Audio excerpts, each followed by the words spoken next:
Acompaña el candidato presidencial del PPD, Heraldo Muñoz. ¿Cómo está, Heraldo? Muy buenas noches. ¿Qué tal? Muy buenas noches, Álvaro. Gracias por acompañarnos. ¿Por qué se cae finalmente la preprimaria con Paula Narváez? Mire, lo importante es tener un camino común de no solo el Partido Socialista con el Partido por la Democracia, sino que ojalá todo el socialismo democrático o la izquierda socialdemócrata. Y yo estoy comprometido con ese camino. Y espero que encontremos una fórmula que sea razonable, que sea realista y que evidentemente pueda convocar a estos dos partidos a tener un solo candidato o candidata para la primaria legal de julio. Sí. Ese es mi compromiso, lo he dicho públicamente y privadamente, y ahora son los partidos los que decidirán el mecanismo. Claro, pero esa fórmula razonable es donde no hay acuerdo hasta ahora. Usted incluso sugirió encuestas. ¿Están los tiempos para designar? En algún momento, efectivamente, en la mesa del Partido por la Democracia sugirió una encuesta, es una de las posibilidades, pero eso lo tendrán que discutir las direcciones de ambos partidos. Yo he tomado distancia porque me parece que en mi condición de candidato presidencial debo hacerlo, fue una decisión personal y espero que lleguemos a un acuerdo. En el caso del Partido por la Democracia tenemos que someterlo a un Consejo Nacional. Ese fue un compromiso mío de buscar una candidatura única del mundo de la izquierda socialdemócrata. Yo espero que también pueda eventualmente estar Nuevo Trato, que está ahí el Partido Liberal y quienes migraron de RD, independientes, idealmente también el PRO, ¿por qué no el Partido Radical? Entonces, ese sería el camino que a mí me gustaría que pudiéramos conseguir, y el mecanismo tendrá que verse en su momento. En nuestro caso tendremos que someter las alternativas a nuestro Consejo Nacional. Ya, pero hoy existe el riesgo de que ese acuerdo no se logre, ese acuerdo que finalmente... Sí, pero también es posible que se logre. Entonces no hay que descartar nada, a mi juicio, y todas las posibilidades están abiertas, pero tienen que ser en función también de la realidad. Estamos viviendo una pandemia, la gente está angustiada, está preocupada por saber qué pasa con sus seres queridos, más de 1 millón de contagios, casi 30.000 fallecidos que han causado un dolor inmenso en sus familias, en sus seres queridos. Esa es la preocupación del momento, y además de eso, ¿cómo sobrevive la gente? Mira, yo estuve hace 2 semanas atrás, un poquito más, en Tarapacá, estuve en Alto Hospicio. Y allí me emocionó mucho lo que decía la gente. La gente estaba preocupada de qué es lo que va a pasar el día de mañana. Me decían, mire, aunque haya cuarentena, mucha gente me decía, yo tengo que salir a trabajar, porque si no, no como mi familia. Entonces creo que esas son las cosas realmente urgentes, importantes. Por eso nos estamos concentrando en eso, en lo que debiera hacer el gobierno para llegar con financiamiento directo, con traspasos directos sin letra chica, el bono. Bueno, afortunadamente por lo menos ha flexibilizado la postura del gobierno, pero sin embargo lo que hay que asegurar es que tenga la gente, particularmente clase media y sectores vulnerables, un ingreso asegurado hasta el fin de la crisis, que será quizás fines de junio, julio, según las proyecciones de los propios expertos en la materia. Entonces, creo que eso es lo importante, y eso tiene que ser un elemento de contexto en el mecanismo que eventualmente se ocupe para la decisión, ojalá de un candidato único de ambos partidos, pero ojalá de un espectro aún más amplio. Claro, uno pudiese pensar que si no se han puesto de acuerdo todavía en esto, entre los dos partidos, hace más difícil pensar en una primaria amplia de toda la oposición. Hubo algunos gestos, algunas reuniones la semana pasada. ¿En qué está eso? Bueno, yo he sido bien claro al respecto, ¿eh? Yo estoy por la mayor unidad de la oposición, pero sí tiene que ser sobre contenidos, sobre programa, sobre plataformas de ideas, sobre principios y valores, porque si no sería meramente una competencia de rostros. Y yo creo que la gente lo que está pidiendo es respuestas a sus problemas, a sus aspiraciones, está pidiendo soluciones, y no una competencia de rostros o de suma de siglas de partidos políticos. No. Entonces hay que decir claramente en qué postura se está respecto a las pensiones. Vamos a nacionalizar el sistema de pensiones, los ahorros, vamos a nacionalizar los ahorros acumulados hasta ahora de los cotizantes? Mi respuesta es no.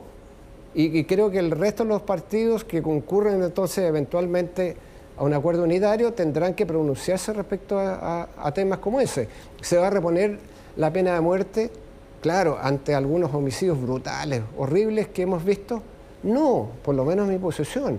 Y yo creo que tenemos que tener claridad sobre qué es lo que piensan los demás. Entonces hay un conjunto de materias que son muy importantes que creo que tienen que ser resueltas y puestas en un programa.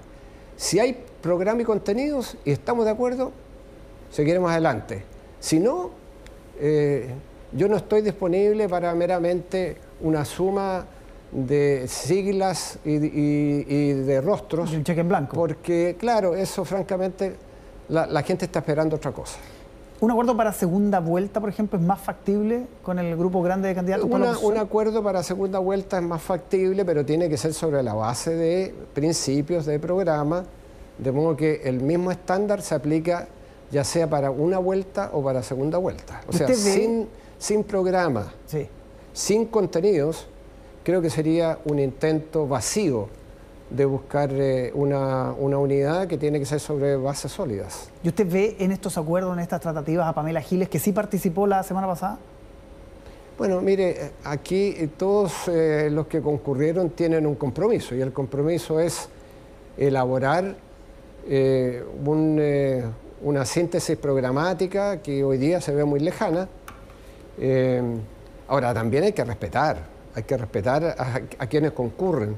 Uno puede criticar muy fuertemente las políticas de otros, con vigor, con firmeza, pero hay que respetar a quienes se sientan al otro lado de la mesa, porque si no, ¿cuál es el sentido de buscar la unidad con quienes se descalifica? O sea, eso hay que tener ahí mucho cuidado, porque así no se construye unidad, se construye sobre la base del respeto, del respeto a quienes piensan de manera diferente, y más aún con quienes supuestamente piensan más o menos similar. Sí. Por eso le reitero la pregunta, ¿se podrá construir eso con...? Bueno, eso lo vamos a ver, y yo creo que en función de los principios, de los valores y de la dimensión programática, se verá. Y quizás al corto andar veamos resultados o simplemente la constatación de que hay diferencias muy sustantivas. Hay una serie de analistas que durante el fin de semana, sobre todo, teorizaban de las razones de que su candidatura y la de Paula Narváez todavía no despeguen en las encuestas. Y una de esas teorías es que no defendieron con vigor lo hecho por los gobiernos de la Concertación e incluso la nueva mayoría. ¿Usted siente que también ahí hay una explicación para entender lo que pasa en las encuestas? ¿Le preocupan los números de las encuestas? Bueno, mire, todavía no me preocupan los números de las encuestas, porque la percepción que yo tengo es que la carrera presidencial va a comenzar después de las postergadas elecciones del 11 de abril para ahora el 15 y 16 de mayo. Antes de eso, la preocupación de la gente es sobrevivir, uno. Dos, no contagiarse. Que el gobierno llegue con apoyo como debería hacerlo. Esas son las principales preocupaciones. Después viene la preocupación de elegir a los alcaldes, a los concejales, a los gobernadores y muy especialmente a los constituyentes que van a redactar la nueva Constitución. Esas son las preocupaciones fundamentales. De modo que yo creo que el pitazo inicial será después del 15-16 de mayo. Ahora, yo no estoy tan mal, tampoco estoy muy bien, pero no me inquieta, y quiero decir bien claro, yo defiendo absolutamente lo hecho durante los gobiernos pasados. De hecho, estoy orgulloso de lo que hicimos durante las décadas pasadas. Recibimos un país salido de la dictadura, con más de 40% de pobreza, hoy día es 8,6%. Vamos a tener un retroceso como consecuencia de la pandemia, sin lugar a dudas. Tenemos un país donde desafiamos al poder político, al poder cultural y al poder económico. ¿Fue suficiente? No, no fue suficiente. Pero los logros están allí. Desde la gratuidad de la educación superior del 60% de las familias, y las familias que tienen a un joven, a un hijo, una hija en la universidad, ¿cómo lo agradecen? O el Plan Auge, que permitió enfrentar las principales enfermedades de las chilenas y chilenos. o el pilar solidario que permitió que 1,5 millones de personas tuvieran por lo menos una pensión básica solidaria, o las reformas que permitieron leyes como la ley de divorcio, la ley de filiación, tantas otras cosas, que el seguro de cesantía. Sí, escuchamos poco esa defensa. ¿Usted quiere convertirse en el candidato de alguna manera que va a defender ese legado? No, porque todo eso es pasado. O sea, yo, por ejemplo, lo de la concertación a mí no me dice nada, porque es otro periodo de la historia. Hoy día las condiciones son distintas, hoy día se puede mucho más, las cosas han cambiado, el mundo ha cambiado. Estamos en una era digital de la inteligencia artificial, esos son los nuevos desafíos. La robotización va a significar afectar el mercado laboral, tenemos que empezar a pensar en el futuro. Yo he dicho, yo no quiero ser un candidato solo pensando al próximo gobierno, quiero pensar en el 2030, en el Chile deseable que queremos. Eso lo tenemos que construir entre todos, tenemos que tener un cierto sentido de país, porque si no, no se construye futuro. Sí. Entonces, yo digo, hago un mea culpa de muchas cosas que no hicimos en el pasado. Y yo creo que hay que ser muy honestos, porque muchas veces hubo timidez de implementar reformas mucho más profundas de lo que debiéramos haberlo hecho. Pero también reconozco el enorme avance que tuvimos, y de eso yo no voy a denegar.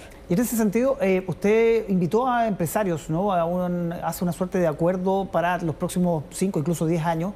¿Qué respuesta ha tenido frente a ese planteamiento?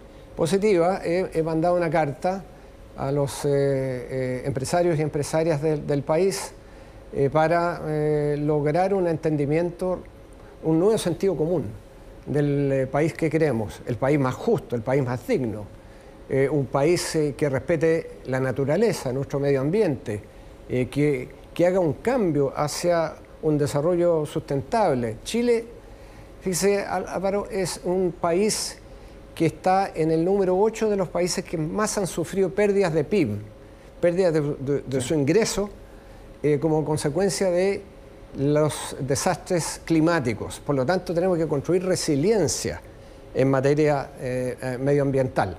Y eso lo he dicho a los empresarios, y los he invitado a un compromiso que para alcanzar la equidad social, para hacer las reformas estructurales que el país necesita, para la cohesión social, necesitamos un pacto de justicia tributaria. ¿Qué significa eso? Bueno, hay que partir con cuestiones como detener la evasión y la elusión tributaria, o parar las exenciones tributarias. Con eso vamos a levantar miles de millones de dólares. Hay muchas otras cosas más, impuestos verdes, pero hay que tener estímulos también a la empresa que innova, por ejemplo. Hay que reducirle impuestos a las empresas que invierten en innovación, con la idea de levantar 5 puntos del PIB en 5 años. Eso es lo que le he dicho a los empresarios. Me han respondido muchas de estas empresas. Vamos a tener una reunión el día jueves, pasado mañana, algunas de las empresas nacionales e internacionales significativas, y espero que algunos de los gremios formales también respondan. Ahora han sido empresas agrupadas específicamente en una suerte de entendimiento respecto a materias vinculadas a cambio climático, a descarbonización, pero son muchas empresas significativas del país. Así que espero que este diálogo nos lleve a este pacto de justicia tributaria, que es fundamental. Sin tener mayor recaudación no vamos a poder hacer las reformas estructurales que el país necesita hacia un nuevo modelo de desarrollo. Y eso es lo que les he dicho a los empresarios. Vamos a quedar atentos a la respuesta entonces de las empresas ante ese planteamiento. Muchísimas gracias, Heraldo Muñoz, por conversar con nosotros esta noche. Muchas gracias. Que esté muy bien. Gracias. Nosotros vamos a hacer una